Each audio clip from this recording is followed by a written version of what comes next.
श्रोते हो नमस्कार. आजच्या अर्थविशेष कार्यक्रमात आपलं स्वागत. UNDP अर्थात युनायटेड नेशन्स डेव्हलपमेंट प्रोग्राम म्हणजे संयुक्त राष्ट्र विकास कार्यक्रम अहवाल नुकताच जाहीर झाला आहे. दीर्घकालीन विकासाचे सकारात्मक बाजू दर्शवणाऱ्या या अहवालाचं स्वरूप आणि वैशिष्ट्ये तसंच यात भारताशी निगडीत मांडलेल्या विविधांगी बाजू याविषयी तज्ज्ञ व्यक्तींनी घेतलेला तुलनात्मक आढावा आजच्या अर्थविशेषमध्ये आपण जाणून घेणार आहोत. श्रोते हो, संयुक्त राष्ट्र विकास कार्यक्रमाच्या वर्ष 2024 साठीच्या आशिया पॅसिफिक मानव अहवालात अनेक महत्त्वपूर्ण बाबींवर भाष्य करण्यात आलं आहे. महत्त्वाचं म्हणजे यात भारतातील गरिबांच्या संख्येत कपात तर दरडोई उत्पन्नात वाढ यासारख्या सकारात्मक बदलांविषयी सांगण्यात आलं आहे. या अहवालाचं स्वरूप आणि वैशिष्ट्ये याविषयी ज्येष्ठ अर्थतज्ज्ञ प्रभाकर कुलकर्णी यांनी आकाशवाणीशी बोलताना सांगितलं. संयुक्त राष्ट्राच्या विकास अहवालानुसार 2022 चा अहवाल त्यांनी आता प्रसिद्ध केला आहे.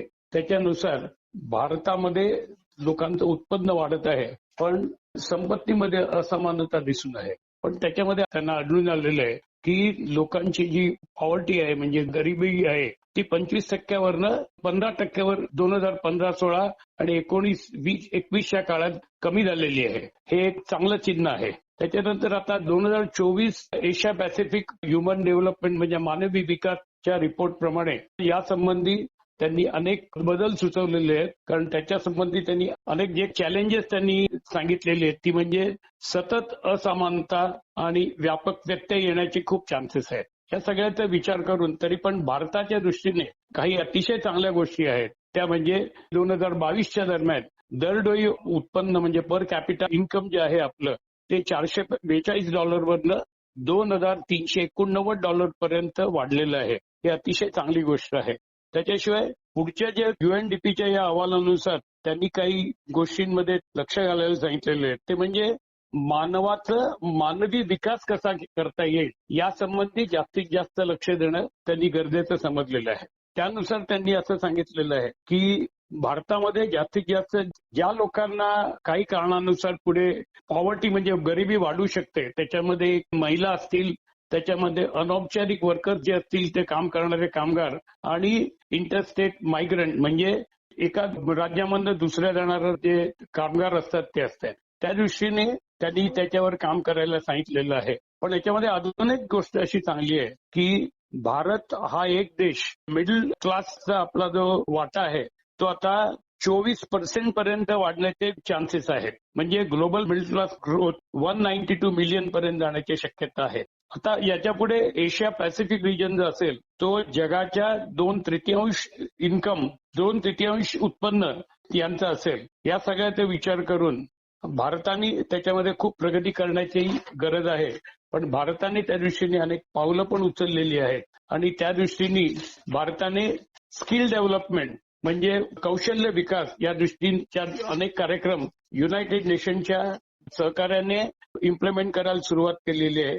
ज्याच्यामध्ये जास्तीत जास्त महिला आणि जे अनस्किल्ड वर्कर जे असतील जास्त कसा त्यांचा विकास करता येईल या दृष्टीने अनेक पावलं उचललेली आहेत. आता सध्या तो फिक्स रेटिंग जे आलेलं आहे ते भारताचं जे रेटिंग आहे ते 5.5% वरून आता 6.2% वर गेलेलं आहे. आणि भारताच्या विकसनशील विकासाचा दर हा 4.3% वरून 4.4% वर गेलेला आहे. जागतिक पतक मानांकन संस्थेच्या अहवालानुसार चीनच्या पुरवठा साखळीतील वाढीव फक्त 0.7% आहे आणि चीनच्या विकास दराचा कालावधीचा 5.3% वरून 4.6% वर आणला आहे. भारत आणि मेक्सिको यांच्या विकास दरात वाढ होण्याचे चान्सेस आहेत. कारण रोजगाराच्या स्थितीत सुधारणा होत आहे आणि लोकसंख्येत कामकरी वर्गातील तरुणांचे प्रमाण पण वाढत आहे. भारताचा विकास दर 5.5% वरून 6.2% होणं हे अतिशय चांगलं लक्षण आपल्याला दिसून येत आहे. आर्थिक विकासाचा दर 6.3% राहिल्याने भारताच्या रोजगारात वाढ होणार आहे आणि रोजगारक्षम लोकसंख्येमध्ये सुद्धा वाढ होणार आहे. कोरोनापूर्वीची पातळी आपल्याला आता आपण गाठू शकत नाही, पण लवकरच भारत अनेक आघाड्यांवर प्रगती करत आहे. जी आत्ताची जी आपली जी काही चॅलेंजेस आहेत आपल्याला काही ज्या कठीण परिस्थितीमध्ये जावं लागणार आहे त्याच्यामध्ये आपण कशामध्ये आपली गुंतवणूक करावी, कशामुळे आपल्याला मानवी विकास होईल, या सगळ्या गोष्टींचा विचार करून भारताने धोरण आखलेलं आहे आणि त्या दृष्टीने रोजगाराभिमुख म्हणजे जास्तीत जास्त आपल्या लोकांना रोजगार मिळवता येईल अशा रीतीची धोरणं भारताने अवलंबलेली आहेत. श्रोते हो, संयुक्त राष्ट्र विकास कार्यक्रम अहवालाची वैशिष्ट्ये आपण नुकतीच ऐकली. या अहवालात भारतात दारिद्र्य दरात झालेली कपात आणि दरडोई उत्पन्न वाढीसोबतच आर्थिक विषमतेच्या स्थितीवर प्रकाश टाकण्यात आला आहे. सध्याच्या विविध आव्हानांवर मात करण्यासाठी मानवी विकासासाठीच्या गुंतवणुकीला प्राधान्य देणं गरजेचं असल्याचं यात स्पष्ट केलं आहे. याविषयी ज्येष्ठ अर्थतज्ज्ञ दीपक घैसास यांनी सांगितलं. UNDP म्हणजे युनोच्या एका डेव्हलपमेंट कमिशनने एक अहवाल प्रसिद्ध केलाय. तो दर पिरियॉडिकली ते प्रसिद्ध करत असतात आणि त्याच्यामध्ये एक त्यांचा इंडेक्स आहे, त्याला मल्टी डायमेन्शनल पॉवर्टी इंडेक्स म्हणतात. म्हणजे वेगवेगळ्या देशांमध्ये किती गरिबी आहे आणि त्या गरिबीकरता कोणते कोणते परिमाण वापरली जातात. तर जनरली याच्यामध्ये 3 मोठी परिमाण वापरली जातात. एक म्हणजे आरोग्य, दुसरं शिक्षण आणि तिसरं स्टँडर्ड ऑफ लिव्हिंग. आरोग्यामध्ये न्यूट्रिशन, पोषण कसं होतं एस्पेशली, आणि बालमृत्यूचं प्रमाण किती आहे बघितलं जातं. एज्युकेशनमध्ये स्कूलिंग, शाळेमध्ये मुलं किती वर्ष जातात आणि अटेंडन्स कसा असतो शाळेमध्ये, त्याचं एक माहिती गोळा केली जाते. आणि स्टँडर्ड ऑफ लिव्हिंगमध्ये साधारण सॅनिटेशन, पिण्याचं पाणी, इलेक्ट्रिसिटी, हाऊसिंग फॅसिलिटी, या सगळ्या गोष्टी बघितल्या जातात. आणि याच्यावरनं वेगवेगळ्या देशांचं इंडेक्स बनवला जातो आणि त्याच्यावरून आपल्याला साधारण समजतं की देशामध्ये गरिबी किती आहे किंवा मागच्यापेक्षा गरिबी किती झाली आहे. तर आता आपल्याला असं दिसतंय की भारताच्या मध्ये गेल्या म्हणजे 15-16 मध्ये झालेला सर्वे आणि आत्ताचा सर्वे याच्यामध्ये खूप फरक चांगला झालेला आहे की साधारण एक 13.5 कोटी लोक हे गरिबीच्या रेषेच्या वरती आलेली आहेत. आणि गरिबी जी एक पर्सेंटेज सांगितलं जातं की 15-16 मध्ये भारतातले 24.85% लोक गरीब होते. ही गरिबी आता कमी होऊन 14.96% लोक आता गरिबीच्या रेषेखाली आहेत. आणि त्याच्यामध्ये आणखीन एक भाग असा की अर्बन एरियामध्ये म्हणजे शहरी विभागामध्ये ही संख्या फक्त 5% आहे आणि 20% साधारण ग्रामीण भागामध्ये आहे. त्यामुळे हेल्थ, एज्युकेशन आणि स्टँडर्ड ऑफ लिव्हिंग याच्यामध्ये जे वंचित आहेत त्यांच्या दृष्टीने हा सर्वे अतिशय महत्वाचा ठरतो. पण भारतात सगळीकडे गरिबी सारखी आहे का, तर तसं नाहीये. साधारण बिहार, UP, झारखंड, मेघालय, मणिपूर, आसाम ही 6 राज्य सर्वात गरिबीच्या रेषेच्या खालती येतात. आणि महाराष्ट्र सांगायला असा अभिमान आहे की महाराष्ट्र सर्वात रिचेस्ट आहे की $400 बिलियन स्टेट GDP आपला आहे आणि त्याच्यात मुंबई ही सर्वात श्रीमंत नगरी भारतामध्ये समजली जाते. परंतु फास्टेस्ट ग्रोईंग आता पुढे येणारे पोटेन्शियल असतं त्याच्यामध्ये मात्र गुजरातने नंबर लावलेला आहे की गुजरातचा GDP 8.2 तऱ्हेने वाढेल आणि त्याच्यामुळे साधारण गरिबीची म्हणजे वंचित लोकांची संख्या किंवा गरिबांची संख्या तिकडे कमी होईल. ग्लोबली जर का बघितलं तर साधारण जगातले 18% लोक हे गरिबीच्या खालती म्हणजे दारिद्र्य रेषेच्या खालती आहेत. परंतु गेली 15 वर्षाचा जर का अभ्यास केला आपण किंवा त्या अहवालात बघितलं तर साधारण भारतामध्ये 50% लोक गरिबी रेषेच्या खालतून वरती आलेले आहेत. म्हणजे ते गरीब राहिलेले नाही. साधारण 2005-06 या वर्षामध्ये 64-64.5 कोटी लोक दारिद्र्य रेषेच्या खालती होते. ते आता 23 कोटीवरची संख्या आलेली आहे. म्हणजे साधारण 41.5 कोटी लोक हे 2005-06 पासून आतापर्यंत हे दारिद्र्य रेषेच्या वरती आले. ही अतिशय चांगली बाब आहे. आपण पर कॅपिटा इन्कम बघतो नेहमी, कारण नुसतं GDP वाढून चालत नाही, पर कॅपिटा इन्कम वाढायला लागतो. परंतु पर कॅपिटा इन्कम जर का बघितलं तर साधारण भारताचा $2,388 किंवा ₹1,70,000 आहे पर कॅपिटा इन्कम. परंतु पुढे जे दिसणार आहे त्याच्यामध्ये आता असं दिसतंय की परवाच मी एक रिपोर्ट वाचला, त्याच्यामध्ये 2047 सालापर्यंत भारताचा GDP हा साधारण $30 ट्रिलियन पर्यंत जाईल. आताच्या आहे त्याच्या 10 पट वाढेल आणि पर कॅपिटा इन्कम हा साधारण $21,664 पर्यंत जाईल असा एक अंदाज आहे.